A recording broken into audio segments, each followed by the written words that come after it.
Welcome to Felony Friday, a presentation of the Lions of Liberty podcast.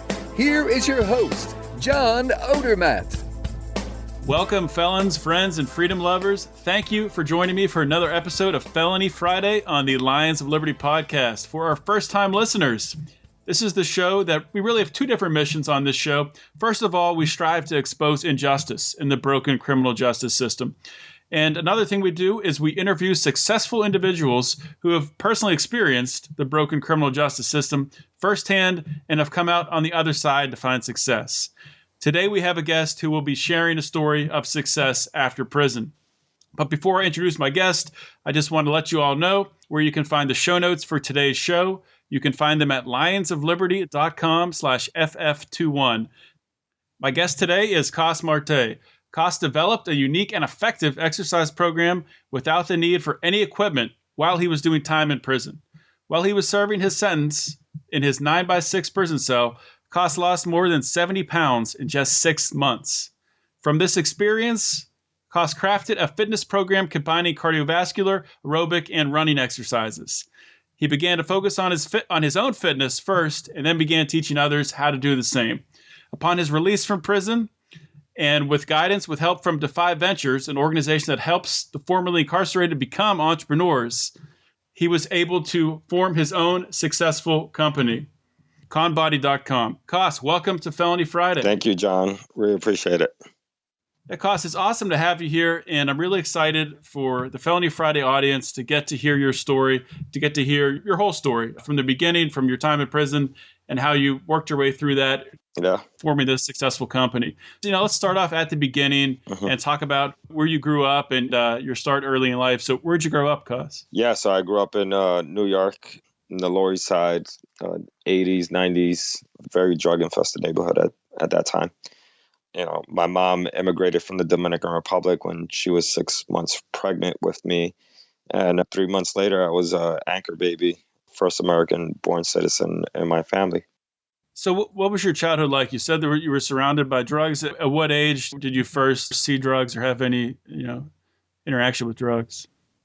I don't know. I was a kid. I mean, I've seen drugs ever since I could remember, like the early childhood memories when, I would see people shooting up heroin in the building, dope needles everywhere. Or like you would walk every 2 steps you take, you'll see some type of drug paraphernalia on the ground here. I even had one of my friends when we were rollerblading as kids. He fell on a heroin needle and he got hepatitis behind it. Wow. So at what age did you get involved in selling drugs yourself? I got involved in, smoking marijuana and dealing with the drug world at the age of 11, but hustling on the street at 13. At 13. So how many years were you selling drugs for before you were arrested and then convicted? Well, I got arrested as soon as I started selling drugs at 13. But I've been in and out of jail since I was 13, from the ages of 13 to 23. I have 3 felonies on my record. And at 23 is when I had a major case. What are your 3 felonies for? All drug offenses. The A felony, B felony, and a C felony. I went through the whole alphabet. Yeah. All drug possession, sales, things of that nature. And you said at the age of 23, that's when you had your major conviction? Yeah, I had my major conviction at 23, yep. Can you just take us through real quickly what happened there, the arrest, and then the conviction? Yeah, so at 23, first of all, by the age of 19, I was making over $2 million a year. And I began running this, I changed the way people sold drugs in my neighborhood. People, before I gave them the idea of changing up in suits and driving expensive vehicles and coming up with business cards to make a delivery service, people were just hanging on the corner, sitting on milk crates and just hustling cocaine and crack or heroin, whatever they were hustling. And that's how I started. But I visualized that, I learned out of the experiences that I went through from being incarcerated at a very young, early age, that police were stopping me because of the way I looked. I was wearing, a big white t-shirt, long, baggy jeans with a hat, and my hat was turned back and sneakers, and I fit the profile that they were looking for. So I basically told the guys that was hustling with me and working for me at that time, let's change. So I took them all to dress up, and I bought them all clothes, and we bought slacks and T-shirts and ties and wore business suits, and we stopped getting stopped. Cops didn't mess with us. They thought we were just like doing some legit work. We were driving around in expensive vehicles, $100,000 vehicles. And we created this like delivery service that grew out to be one of the largest drug delivery services in New York. That's a little bit surprising that, driving around the expensive cars and, wearing expensive clothes. You would think that would draw a little attention. Yeah. But I guess the cops were profiling, looking for a certain thing, and you just, kind of jumped outside of what they were looking for. Yeah, and we stopped hanging out in the corner. We stopped like posting up. Everything was basically done by delivery at that point. It was like the Uber of 2003, 4. You were Uber before Uber. Exactly. With flip phones. How did you end up getting caught then? So I got caught with I basically grew so big that we needed 7 cell phones to operate out of, because each phone only held 1,500 numbers. And this was when we had flip phones. So I couldn't handle all the calls. I had just overwhelming demand, and I hired a dispatcher. That dispatcher basically, was handling all the operations during the day and night. And he decided to go behind my back and steal customers away from me. He started a new phone line, and then eventually clientels that were like early adopters who bought drugs from me and from the beginning had my personal number and called me and complained and told me that, the stuff that this guy's giving out, it's not the same, he's giving out trash, what's going on. So basically I looked into it, and I found out that he was like trying to steal customers using his own work. And then I found out about this new number, and I basically shut all the phone lines and took the phones away, and I started doing my thing. But while he was operating the phones, he got involved with dealing with a federal agent that he had no idea that he was selling to a direct federal agent with his new phone. And when I took that phone away from him, that phone was tapped. And then I kept sending my workers on that phone, and we made around 40 sales, direct sales to federal agents. And when they came right at me, they found me with 1.5 kilos and tons of money and my cars and my house. And yeah, it went down.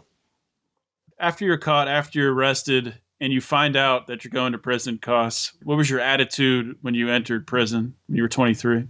I mean, at 23, I said like F everything.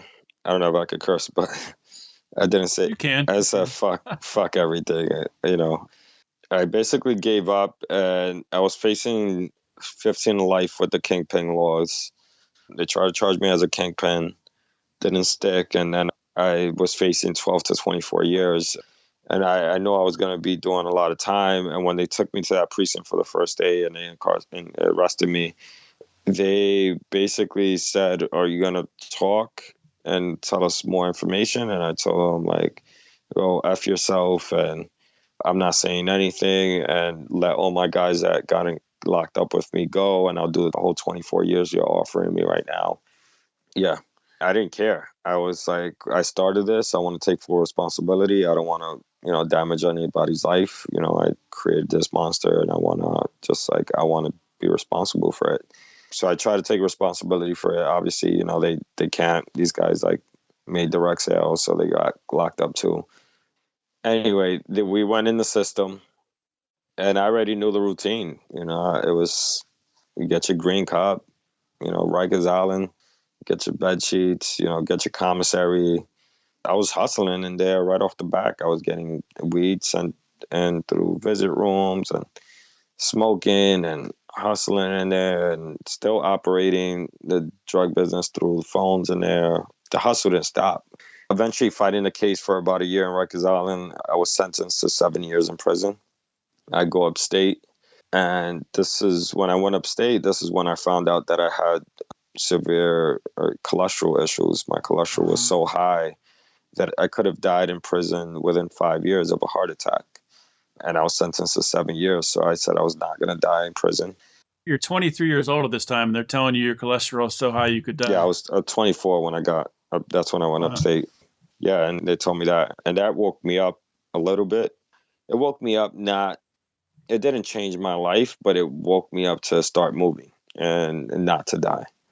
And I began moving. And I said I was going to make this happen. And I began running the prison yard. People used to call me Fat Forrest Gump and make fun of me in the yard. And yeah, it was just crazy. And then I go back to my cell and then work out more in my cell.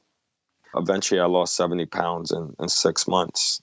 Did you have any background, like when you were growing up younger? Did you play sports? Did you work out then? Or what did you base your workout routine on? Yeah, so I based my workout routine on a variety of things that I did growing up. I played a lot of baseball, played a little bit of soccer, basketball. I mean, I was pretty athletic as a kid. I really got overweight when my ex-wife was pregnant, and that's when I was released from prison in 2006. And then while I was in and out of jail, I was always working out of jail just because that's the thing to do. And I basically took a lot of exercise routines that I learned throughout the years that I was locked up. In addition, I went to this program called Shock when I was 19 to 20.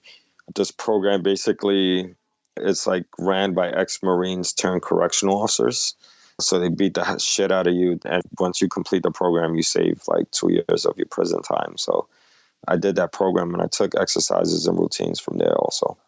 When you lost 70 pounds over a pretty short period of time, I think you said 6 months. Yeah. Did other inmates start to notice you're losing a lot of weight? Did they start asking you for advice on how you're working out or anything? Actually, no.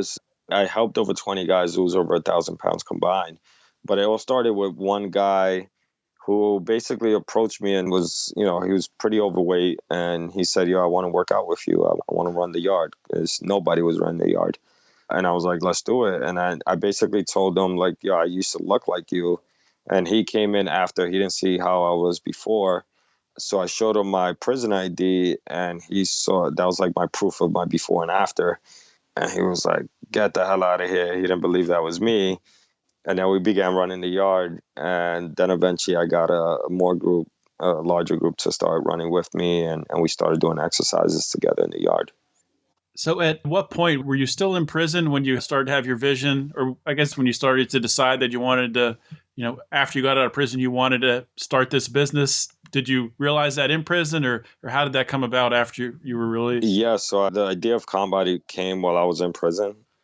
Towards the end of my incarceration, I ended up in solitary confinement due to a situation that I got with an officer. He basically smacked me while he began searching me. And I turned around on him. And for those who don't know what the pin is, he pulled the pin. That means he pressed the alarm on his walkie-talkie, which means you need to just embrace for impact. As soon as he pressed that alarm, like 20 officers came on the spot, beat the crap out of me, and then took me to solitary confinement. I'm in this cell, and I'm devastated because I only had 2 months to go home. And now, because of this issue and the ticket that I was facing, I had another year to face in prison. So I was asking myself, like, why did this happen to me? Or, like, I was about to go home. My family was waiting for me. And now I got to, like, deal with the situation. So I wrote out this 10-page letter out to my family, letting them know I messed up. I'm not coming home. Forget about me, whatever. And I enclosed this letter. And then I realized I didn't even have a stamp to send out this letter with, because they took everything away from me. So I'm even more devastated that I had no type of, means of communication with people that could probably help me out in the situation. And my sister, who's like Mother Teresa's child, like super religious, she writes me and tells me to read Psalm 91 from the Bible. When I read that letter, I took that letter and just tossed it to the side. I was like, whatever, that's a waste of time. I don't want to deal with that. And after sitting in the cell for a couple of days, 24-hour lockdown, which is illegal, and, they didn't even give me rec time, I decided to open up the Bible, which was the only thing that I had in my prison cell. And I turned to the pages that she told me to turn to Psalm 91. And I leaned back on my bed, and as soon as I start reading that Psalm 91 verse, a stamp fell out of my Bible. And it was the stamp that I needed to send out this 10-page article with. Wow. And that really ran chills through my body. And even till every time I talk about it, it just brings back that, that chill, those goosebumps. And I felt like there was something bigger than myself. I began realizing after I read the Bible from front to back. And then I began realizing that what I was doing was really wrong. I never thought that selling drugs was wrong. I thought it was just a business. I was making money and I was providing for my family with it. And then I began telling myself, like, how can I give back? I started feeling some type of regret for, damaging not only my family's lives through the world of drugs, but I began realizing that all the people that I sold drugs to, like, they had families too. So I created like this web of destruction, and I wanted to take that back.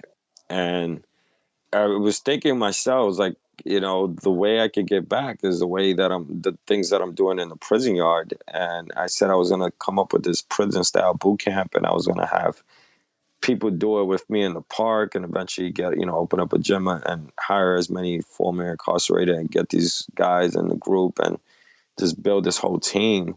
So in my cell, I basically took the side of my Bible and this sheet of paper. They give you like these legal size white paper in the box. And I took the side of the Bible and I made lines, and I started drafting out every single routine that I was going to do every day of the week when I came out. And I came out of that cell, and I was brought to, I had a bunkie. And as soon as I see my bunkie coming out of that cell and I get to the dorm area, I see my bunkie reading the Bible, and I'm like, oh, snap. Like, I got a great story. And I tell him my story, and then he starts looking at me crazy. He was like, yo, you came out of the box. You okay? So I was like, I'm not telling anybody this story ever again. But I told people about like the business that I wanted to create in this ASAT group. ASAT is Alcohol Substance Abuse Treatment Program. In New York State, everybody's required to take this 6 months drug program inside. So in this program, they ask you, what are you going to do when you come home? So I start telling these guys, I'm going to start this team, get down. I'm going to start a prison style boot camp. And people start laughing. And some guys is like, yo, you're crazy. This is not going to work. And I was like, well, you don't know me. I started from, selling drugs on a milk crate, making a couple dollars a day to, multi-million-dollar drug business. Like, I know how to grow this out. Came home, and the day I woke up, I went to the park across the street. I went back to the same neighborhood because I was paroled to my mom's house, slept on her couch for about a year. And at this moment, I was waking up at 5:30 in the morning, and I took this, there was no pull-up bar in the park. So I took this broken piece of pipe and stuck it between fences, and I began doing, pull-up bar training there. And then I started going up to people and telling them, like, this is what we're doing here. And some people looked at me crazy, especially the people that lived in the neighborhood. You would just see somebody, just go up to them randomly and just ask them if they wanted to work out? Especially girls with yoga pants. Yeah. That's what I was doing. I would see anybody with workout clothes, and I'll be like, hey, what's up? I'm starting this thing, I'm doing this thing. And then eventually I grew out a huge following. From there, I went from the park to renting out studios. And from studios, it started to get so overwhelming that we needed to hire more people. Let's just backtrack for a second. I just want to get to the point. So you started gathering up people, having these boot camp classes. How did you first start, making a sale there, making money? Did you start charging right away? Was it free at first, or how'd you do that? So eventually it was free at first. I didn't know what price point that I was going to charge. I didn't know what I was really doing in terms of, I didn't have a business plan set out yet. I just had an idea that I was just running with. And I got my first customer by mistake. I had that pipe on a park, and I was training about 5 people. Some people were like just giving me money, like $20, and I was training them, whatever. But I got my first real monthly client. This random guy just ran up to the bar and started trying to do pull-ups on the bar. And then as a joke, I told him, you have to pay me for that. What are you doing? So he was like, "Oh, I'm sorry, how much does it cost?" And I didn't have like a price point, and I told him I just said $200, and he said $200 a month for like, semi-private sessions, and like, he's like, "That sounds great. I want to know how to do pull-ups," and I was like, "All right, yeah, let's do this," and I walked him to the ATM right away, and we closed out a deal. And that's awesome. Yeah, because that's the first hurdle a lot of entrepreneurs have to overcome is actually asking for that sale and making that sale. Yeah. And the guy just, he just pretty much made it easy for you. That's a great story. Yeah, it was, I guess, lucky.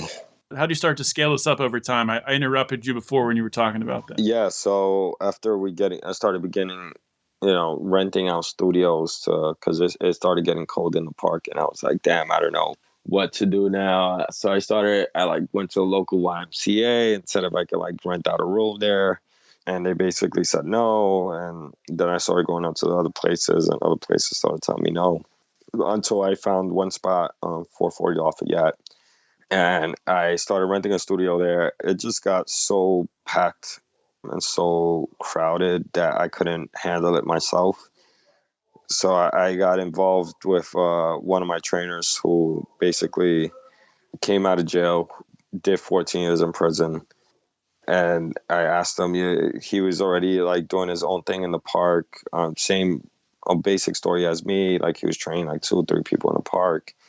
And I told him, oh, you want to really get involved with this? It all happened in my day job. So in my day job, I was a resume writer. And I was actually constructing resumes for people that were on public assistance trying to find employment. And this guy, he just did 14 years. He was like a month, 2 months home. And he told me that his prison story, he told me he wants to tailor his resume to be a personal trainer, group fitness instructor. And I was like, you should definitely check out what I'm doing. And it basically like fell into my lap again where, I had... I needed another person's assistance, and it just came all together. And then we started getting more people involved. But that was basically like my first hire there. To what do you attribute? You said it just started growing like crazy, and you had to start running out space. To what do you attribute that growth to? Were you doing any marketing, or? I was just doing a lot of guerrilla marketing. I was doing the same marketing that I was doing while I was selling drugs. When I was selling drugs, I made 10,000 business cards. I went up to random people and, try to sell them marijuana. For marijuana, I was like, yeah, I also have a 24-hour cocaine delivery service. And then it just grew like crazy. I used the same transferable skills that I learned from the streets. That's really cool. So tell us a little bit about Defy Ventures and how you came into contact with them, first of all, and what they did for you, how they helped you out. Yeah, so Defy Ventures had a huge, major part in my growth and coming home and starting my business. Yeah, I had this idea. I heard about Defy Ventures through another nonprofit organization that I was involved with called Career Gear. And then I was in this program, and they started doing workshops there, and somebody from Defy Ventures comes and starts trying to recruit people to join their program. And they'd say, there's we have this entrepreneur program. We invest in entrepreneurs. You could gain up to $100,000 in funding with us to provide for your business idea.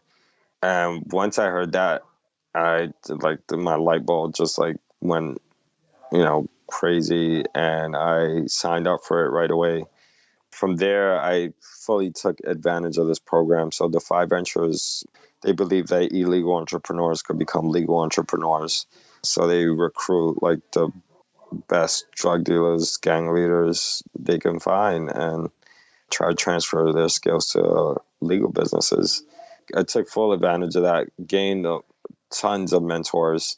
And from there, I, went step by step and took advantage of these mentors.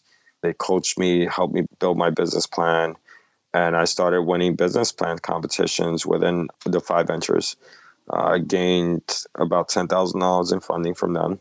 Used that to launch and start the business. Defy Ventures, it's a really cool organization. I first heard of them back, the founder, I think her name is Catherine Hook. Hoke. I don't know if I'm saying Yep. Is it Hoke? Okay. I heard her on John Lee Dumas's podcast, Entrepreneur on Fire, probably about a year ago, maybe a little more than that, and heard about what they're doing. And it really is incredible. And it's so outside the box. I mean, you have people like yourself that you just show these, just incredible entrepreneurial skills, but it was, on the black market and illegal. And then obviously, if you can do it illegally, you can do the same thing legally. So I just think it's such a cool system. We talk about a lot on this show about the injustice of the drug war. I mean, there definitely is injustice. I personally, and I think a lot of our listeners, don't agree that you should be locked up for selling someone a substance that a consensual transaction. But at the same time, at the time you're doing it, the risk you're taking, and that it's illegal. That's why you're making money doing it, because of that, because of the value on the black market. But it's just really cool that, people out there are helping people that have, suffered through the injustice of the criminal justice system, helping them transition to the other side. So that's really cool. One more question I wanted to ask you about. If you could give someone advice, either someone who is, about to go into prison, or maybe they're in prison right now, or even just got out of prison, how best can they set themselves up, do you think, for success in entrepreneurial venture or another business venture upon their release? The advice I give is that we, as guys who's been on the street and love the instant gratification, I used to love the fact that I could just take this product and give it to you and I have the money right in my pocket. It's not the same when you're starting a business. It's an investment, and investments take not only money, but a lot of time. But most importantly, the value of it, it's way bigger than just, making a lot of money in the drug game. And I've had people tell me stories when I was growing up and trying to give me speeches, and I tell them, fuck off, I don't give a fuck and whatever. And I was just a hardhead and I thought everything was BS. But there's no real billionaire who's a drug dealer right now. The real billionaires are the people that's doing it legally. So if you really want to make money, do it legally, and at the end it's totally worth it. It's totally worth it. It's not only affecting you, positively financially, but also the people around you are going to be so affected, so affected by doing well. And my family sees me as a different person now, which is the most important thing. Yeah, it's pretty incredible. And you're helping all of these people through ConBody to get healthy, to change their lives. Yeah. So that's an awesome story. How can the Felony Friday listeners, how can they find ConBody? How can they find you to learn more about you and reach out to ask you any questions? Yeah, so you could contact us, our website, conbody.com. That's CONBODY.com, or send us an email at info@conbody.com. If you want to give us a call directly, it's 347-251-0423. Again, that's 347-251-0423. Thank you. Cos, thanks so much for coming on the show. Thank you so much, John. I really appreciate it. Have a great one. You too. Have a good day. That's a wrap for the show today, guys. You have to agree that Cos Marte's story is remarkable. And the work that Defy Ventures is doing to help illegal entrepreneurs like Cos Marte, who had much success in the illegal realm of drug dealing, to create legal hustles once they get released. This is important work. And this is so awesome that there is an organization out there willing to do this. Now, Cos Marte's story is very similar to other guests we've had here on Felony Friday. Michael Santos, the author Duncan, John Thomas. They all have many things in common with Cos Marte, but probably the most striking is that each one of these individuals first determined that they had to change themselves first. They had to make positive changes in their life. They had to change their mindset before they could have success, before they could realize their full capabilities. Guys, I want to thank everyone for listening. I want to thank the Felony Friday audience. You guys are the reason that I continue to make these shows. So please, if you like what you hear, then help us to grow the show. And the best way to help us to grow this show is to subscribe, to get the show every single episode when it comes out, Monday, Wednesday, or Friday on the Lions of Liberty podcast. Subscribe on iTunes and Stitcher. And please leave us a rating and a comment as well. And also, please share the show. Share it on your social media, Facebook, Twitter. And remember to like the Lions of Liberty and follow us on Facebook and Twitter. And if you're looking for a place to talk liberty, guys, if you're looking for a place to talk with like-minded people, if you're looking for a place to share stories about the broken criminal justice system, please come join us in our private Facebook group, the Lions of Liberty Forum. It's our private group, as I said, so you got to be approved to join. So what you can do is go onto Facebook, type Lions of Liberty Forum in that search bar at the top. Our group will come up, click join, and we will get you approved as quickly as we possibly can. As always, thank you everyone for listening again today. This is John Odermatt signing off. Always remember to keep your head up and the fires of liberty burning.